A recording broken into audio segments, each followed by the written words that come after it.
Welcome to the Energy Capital Podcast. I'm your host, Doug Lewin. My guest today was Commissioner Jimmy Glotfelty. He just left the commission just about a month ago after 3.5 years of service there. Prior to being a commissioner at the Public Utility Commission, he was at the Department of Energy as the head of the Office of Electricity and has a long career in energy, working for Calpine, ICF, Quanta Services. Jimmy is one of the smartest people on energy I know. Not just as a commissioner, but just throughout his career. He is full of knowledge and wisdom, and we got into so many different areas in this pod. I absolutely loved talking to him. We talked about the load growth that's coming to Texas and how real he thinks some of the projections are. We obviously talked about nuclear. He led the Advanced Nuclear Reactor Working Group at the direction of Governor Abbott. So we talked about that, transmission, distributed energy resources, the growth of solar and storage. We were all over the place. It was a ton of fun, and I'm looking forward to seeing what Jimmy Glotfelty does next. But for now, I hope you enjoy this conversation. If you get a moment, please do give us a 5-star review wherever you listen to your podcast. It really does make a difference. And also, please recommend the pod to friends, family, and colleagues. It helps people find us. Thanks so much for listening. Enjoy the pod. Obviously, you spent a lot of time in 2024 working with the Advanced Nuclear Reactor Working Group, putting together the report, which I referenced, and we'll have a link to that in the show notes for folks that want to look at the report, and I encourage them to do so. One thing that stuck out to me about the report, Jimmy, was how you guys really kind of focused on not just sort of the power attributes, but obviously that was in there, but the need to really set up a system that really puts the modular in small modular reactor. I had Jigar Shah on the podcast once. He's been known to say small modular reactors are neither small nor modular. And getting that modular piece so that we could actually build an industry in Texas around that. That seemed to be a big emphasis of the report. I guess number one, is that sort of one of the things you tell people was one of the major takeaways? Were there others? And did I kind of get that right? Do you think that really is the thing? It's not just getting nuclear on the grid, but actually building an industry around it in Texas. That you hit the nail on the head, Doug. We can have, 10 power plants in this state that are part of the supply chain is within the state, and that's great for the state. What we want is part of the supply chain for the 1,000 plants that are built globally to be in our state. That is a long-term economic growth effort that will last for decades. And the thing that we have, if you look at, Idaho is building a plant, Wyoming is building a plant for TerraPower. We've seen TVA, they're going to get close and they're going to build one. None of those states have what we have here. None of them have the EPC, the engineering, procurement, construction infrastructure that we have, that know how to put 4,000 people on a site, house them, feed them, give them tasks, get them finished on time. We've seen this over and over and over again in Texas with our refineries, with our LNG terminals. We'll see it with nuclear. The fabrication industry that has been created for oil and gas is unparalleled globally. And what we need to do is tap into that, and we will drive the cost down, and we will build those modular pieces here. They will become products, and then they will go to a site, just like an offshore oil and gas facility will. They'll be built in 2 or 3 or 4 different places. They'll go to a site. They'll be put together. They'll be put on they'll either be put to use or they'll put on a barge and shipped somewhere. We know how to do that.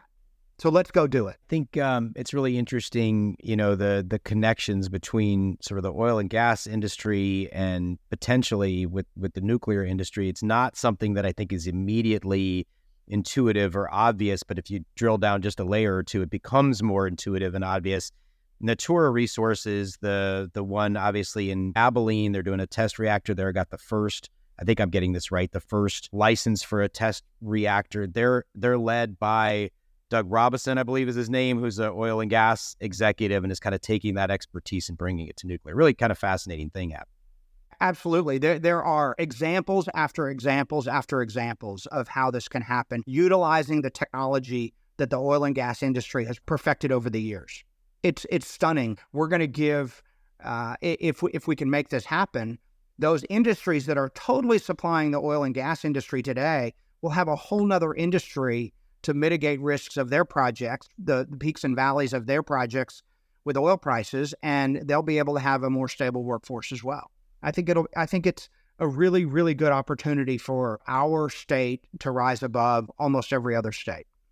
Yeah, this is, the folks at Texas 2036 talk a lot about energy expansion instead of energy transition, because as we're growing demand and different kinds of energy resources, there's all kinds of opportunities for this kind of intermixing of different industries, because it's all energy at the end of the day, and a lot of those skills are applicable. Another one I find really fascinating is geothermal. I don't know if you've spent any time looking at geothermal, but this whole kind of class of what could be called clean firm, they're non-polluting, non-emitting sources that are base load, but can be variable as well, right? Some of the molten salt applications with nuclear, and some of the stuff with geothermal and the way it works like a battery holding the steam underground. How are you feeling about geothermal? You bullish, bearish? What do you think?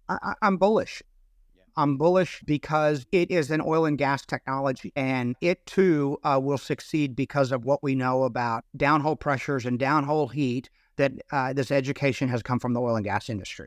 So I'm bullish on it. What I'm bearish on both of these technologies is how we get to scale quickly. Yeah. So how do we get nuclear, whether it be a large reactor or a small reactor or a microreactor or a geothermal plant, to scale in the United States is really going to be the biggest challenge. How do you define quickly, though, Jimmy? How do you define quickly? Is that, because quickly probably is like, for nuclear, it's at least 8 to 10 years is quick, right? Yeah, 2035. I think if we don't, I'm hoping we'll have, 2,000 megawatts by 2035 in ERCOT. If we have 15,000 across the United States, would that be great?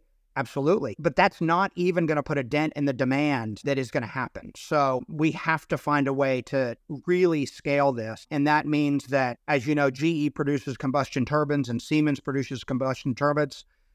And there are 25 different companies that use that technology and put them into use around the state or around the country. That's what we need. We need to fill in these gaps of this industry, from manufacturers to developers to operators to traders, and some of those pieces are missing when it comes to both geothermal and nuclear. Yeah, and I don't know whether either of those are going to scale, right? Nobody does, right? It's this.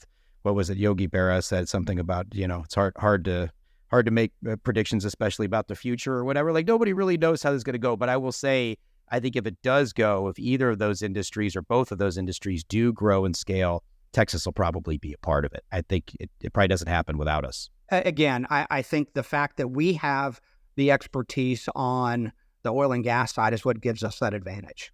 Yeah. I also want to ask you about distributed energy resources. So at the beginning of this conversation, we talked a little bit about energy efficiency and how hard it is to kind of scale that because it lives in these different worlds. Energy efficiency, I think, is changing and morphing as a concept, because what I think we're starting to see is that, particularly on a system with so many renewables, so much sort of variable output, there are many times now, right? It's probably not a majority of days, but I think we're probably, I'd love to see some stats on this, but probably somewhere around 100 days where there are periods of several hours where prices are zero, and being energy efficient doesn't necessarily make sense during those moments. It would be great to use more of that power, whether to charge a car battery or a battery sitting in somebody's garage or a battery sitting outside a data center, or any number of different uses, pre-cooling homes, all that kind of stuff. One of the things you did that I'm super appreciative that you did, and I think is a big part of your legacy over the last 3.5 years, Commissioner McAdams as well, and all the commissioners who worked on it, but is that aggregated distributed energy resource task force. So this is, maybe you could describe for the audience sort of what that is and how you have perceived its growth over the last couple of years since it was started, and where it's headed. Speaking of scale on nuclear and geothermal, can we really scale these small sources all around the distribution grid to really make a meaningful contribution to reliability and resilience? So I really had a small part to play in this, honestly. Commissioner McAdams was the lead on it. All I really did was move this from a study to a pilot project. He wanted to study it, and I said, what's the point of studying it if we can do a pilot project to get to real problems and real answers quicker?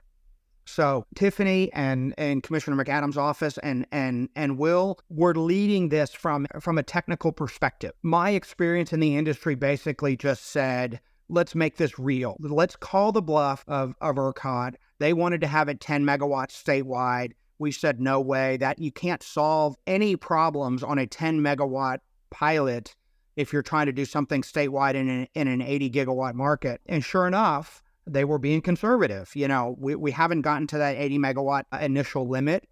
But what the view is, I think in the last 10 or maybe 15 years, we've heard this term grow, crowdsourcing. When I was in the power business 25 years ago, there was no such thing. It was big units, and that's it. It was a supply side solution, and the demand side just took that. What we have now is we have a recognition that everybody can participate in the economics and in the solution. And that's crowdsourcing. Crowdsourcing is, I think we're not even there, another opportunity for AI. And that is, to let AI go determine, is it really a big deal when you have, either from a price or reliability perspective, when you have these distributed resources across multiple zones? Does it matter or does it not matter? What is the optimum amount that we should get per zone? And how can it affect prices? All of those can be done. And they won't be perfect, but they will be good data points to help us move this forward. Doug, I think ultimately where this goes is, and Pablo at ERCOT has said the same thing, and that is this becomes a component of the market. And how big it grows depends upon a handful of things, and that is how high prices get, and if prices get high, how much and how often will consumers respond? And if we have the mechanism in place and they see a monetary benefit at the times when they would like to offer it or with times when they need it, you will see this grow, and it will be there when we have the most challenging times on the system. So we can't expect the ADER program to grow dramatically when you have zero energy costs. But when there are high prices and we have more electric vehicles and we have more batteries and we have more things, all of those put together, we're going to have to still experiment and understand how they work best together for the good of economics and the good of reliability on the system. Thank you for listening to this free preview of the Energy Capital Podcast. You can access the entire episode as well as the Texas Energy and Power newsletter archives at douglewin.com. That's DOUGLEWIN.com. You'll also be able to attend paid subscriber-only chats, and you'll receive full access to all of the Texas Grid roundups and reading and podcast picks. Please check it out, and thank you for listening.